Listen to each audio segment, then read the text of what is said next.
Selamat datang di channel ini, rekan-rekan sekalian. Video ini kembali kita membahas terkait dengan masa kontrak kerja bagi pegawai pemerintah dengan perjanjian kerja.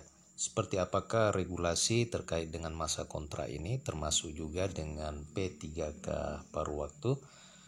Rekan-rekan honorer perlu memahami hal ini agar supaya rekan-rekan bisa mengetahui sebenarnya bagaimanakah aturan yang sebenarnya terkait dengan kontrak P3K penuh waktu maupun P3K paruh waktu honorer, baik yang terdata di database BKN maupun yang tidak terdata. Salah satu jalan keluar utama yang realistis untuk saat ini adalah bisa diangkat menjadi P3K baik penuh waktu maupun paruh waktu. Sebelum kita membahas hal itu, kepada rekan-rekan yang baru pertama kali menemukan channel ini, ayo tekan tombol subscribe dan nyalakan tombol lonceng untuk terus mendapatkan informasi terbaru seputar pengangkatan honorer menjadi P3K. Termasuk juga bagi rekan-rekan yang ingin mengikuti seleksi tahap kedua P3K pada tahun ini, rekan-rekan bisa mendapatkan paket lengkap bank soal sebagai kisi-kisi berdasarkan kisi-kisi resmi dari Menpan RB. Silakan hubungi admin kami, nomor WA-nya saya bagikan di kolom deskripsi video ini. Rekan-rekan sekalian, ketahui bersama bahwa menyangkut hak pegawai pemerintah dengan perjanjian kerja itu telah tertuang di dalam Undang-Undang tentang Aparatur Sipil Negara nomor 20 tahun 2023. Ditetapkan bahwa di aturan ini memang ada klausa yang menyatakan bahwa kontrak kerja itu ditetapkan dapat diperpanjang sampai dengan batas usia pensiun. Sebenarnya ini selama ini P3K yang sudah diangkat belum ada satu daerah atau instansi pun yang tidak memperpanjang masa kontrak P3K-nya. Akan tetapi setiap tahun atau setiap beberapa tahun tergantung dari masing-masing pemerintah daerah itu bisa memperpanjang ya, secara otomatis diperpanjang jika masa kontraknya habis.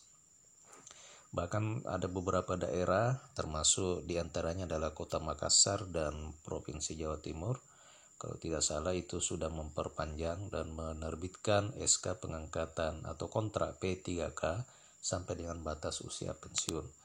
Nah, rekan-rekan sekalian, akan tetapi ada beberapa alasan di mana pegawai pemerintah dan perjanjian kerja ini tidak diperkenankan untuk memperpanjang kontrak kerja. Dengan kata lain, tidak lagi dipekerjakan atau dirumahkan. Untuk ketentuan kontrak kerja P3K sendiri ialah minimal 1 tahun dan maksimalnya ialah 5 tahun. Jadi ini sesuai dengan regulasi Undang-Undang ASN yang lama dan regulasi manajemen P3K yang lama, bahwa ketentuan kontrak kerja dari P3K itu minimal 1 tahun masa kerja dan maksimal 5 tahun. Akan tetapi rekan-rekan sekalian, apabila masa kontraknya hingga dengan 5 tahun, setelah 5 tahun itu Pemda itu biasanya otomatis memperpanjang masa kontrak P3K kecuali dengan beberapa hal atau alasan yang akan disebutkan di video ini. Nah, rekan-rekan sekalian, kontrak kerja P3K itu dapat diperpanjang sesuai dengan kebutuhan instansi dan hasil evaluasi kinerja.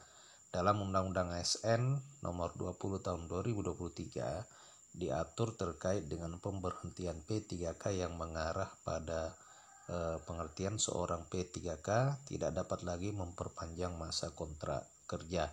Jadi terdapat ada beberapa hal yang menyebabkan P3K itu bisa diberhentikan dari aparatur sipil negara, sehingga dengan demikian P3K tersebut tidak dapat lagi menerima perpanjangan masa kontrak kerja P3K. Nah, rekan-rekan sekalian, untuk Undang-Undang ASN nomor 20 tahun 2023 ini memang belum ditindaklanjuti dengan PP Manajemen ASN yang terbaru. Nah, besar harapan di PP Manajemen ASN yang terbaru ini sesuai dengan Undang-Undang nomor 20 tahun 2023 itu juga sudah mengatur hal teknis terkait dengan kontrak P3K. Baik rekan-rekan sekalian, di samping itu di dalam Permenpan RB nomor 6 tahun 2024 ada hal-hal lain yang jadi pertimbangan seorang P3K dapat memperpanjang kontrak kerjanya. Jadi Permen PAN RB nomor 6 tahun 2024 ini adalah regulasi terbaru yang terkait mengatur P3K atau kontrak kerja P3K. Lantas alasan-alasan apa yang membuat P3K tidak dapat memperpanjang kontrak kerja? Seorang P3K tidak dapat diperpanjang kontrak kerjanya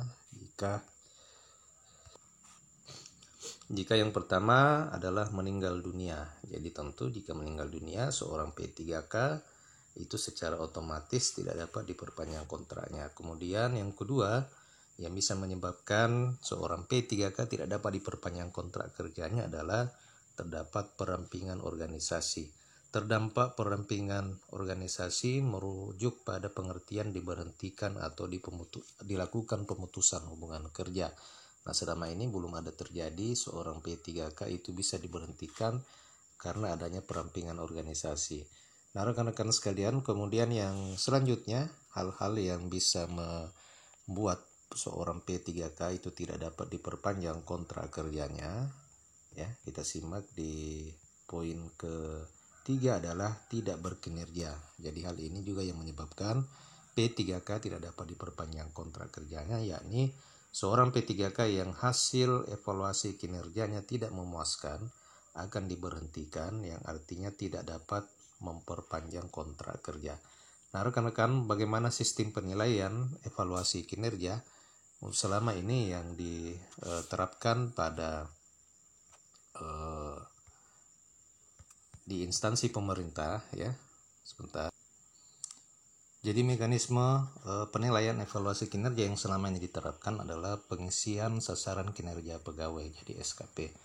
Jadi di setiap tahun P3K ini akan mengisi dan melakukan penilaian evaluasi kinerja melalui skema sistem kinerja pegawai atau SKP. Nantinya apabila rekan-rekan P3K tidak mendapatkan hasil nilai yang baik atau tidak memuaskan, maka secara otomatis tidak akan bisa diperpanjang kontrak kerjanya.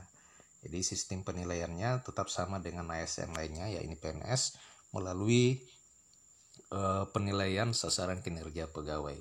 Kemudian yang keempat, tidak dapat diperpanjang kontrak kerja apabila tidak cakep jasmani dan rohani sehingga tidak dapat lagi bekerja. Jadi jika memang rekan-rekan dalam kondisi sakit dan dinyatakan tidak cakep jasmani dan rohani, maka tidak dapat lagi dilanjutkan kontrak kerjanya. Bagi P3K yang sakit baik jasmani maupun rohani sehingga tidak dapat bekerja akan diberhentikan oleh pemerintah. Kemudian yang kelima adalah melakukan pelanggaran disiplin berat. Jadi rekan-rekan sekalian juga harus tetap menjaga aturan kedisiplinan selaku seorang SN. Kemudian yang keenam adalah menjadi anggota atau pengurus partai politik. Kemudian yang ketujuh menyelewengkan Pancasila dan Undang-Undang Dasar 1945. Yang ke-8 dipidana penjara akibat tindak pidana dengan pidana penjara paling singkat 2 tahun. Jadi apabila rekan-rekan